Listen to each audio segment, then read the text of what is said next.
Hello বন্ধুরা, আমি পিয়া আবারও চলে এলাম নতুন একটা ভিডিও নিয়ে।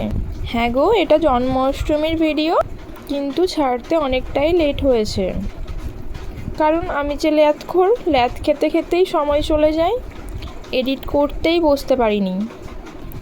যাই পারে হোক, চলো ওই সাইডে আমি বাসনগুলো মেজে নিলাম। পুজো উপলক্ষে যেই বাসনগুলো দরকার, ছাদে বসে বাসন মাজছিলাম, কিন্তু ওই সাইডে আকাশটা কত সুন্দরই না লাগছিল, তাই না? হালকা করে দেখিয়ে দিলাম। গপুকে সকালে হলুদ কালার ড্রেস পরিয়েছি, তারপর স্নান করিয়ে খালি গায়ে রেখেছি। দুপুরবেলা তো অনেকটাই গরম, তাই এখানে আর স্নান করানোর ভিডিওটা অ্যাড করলাম না, কারণ আগে তো তোমরা দেখেই নিয়েছো। কেমন লাগছে বলো তো আমার গুবলুকে? স্পেশাল মানুষের জন্মদিন, স্পেশালভাবে তো কেক বানাতেই হবে। যদিও বা তালের কেক আমি প্রথমবারই বানালাম। মা ওই সাইডে তালটা ছেনে পাল্প বের করে দিল, আমি নিয়ে কেকটা বানালাম। এই সাইডে কেক বানিয়েছি আর এই সাইডে পায়েসটা বসিয়েছি, কারণ আমার যে রাধাকৃষ্ণ আছে, অন্নভোগ তো দিতেই হবে। তারপর আমি আস্তে আস্তে এই 8 রকম ভেজে নিলাম।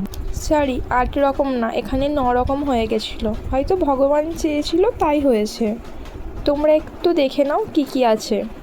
তারপর মা ওই সাইডে আরও নানান রকম রান্না করছে, তালের বড়া, লুচি, গুড় পিঠে, আরও কত কি। আমি এই সাইডে ফলটা কেটে নিচ্ছি।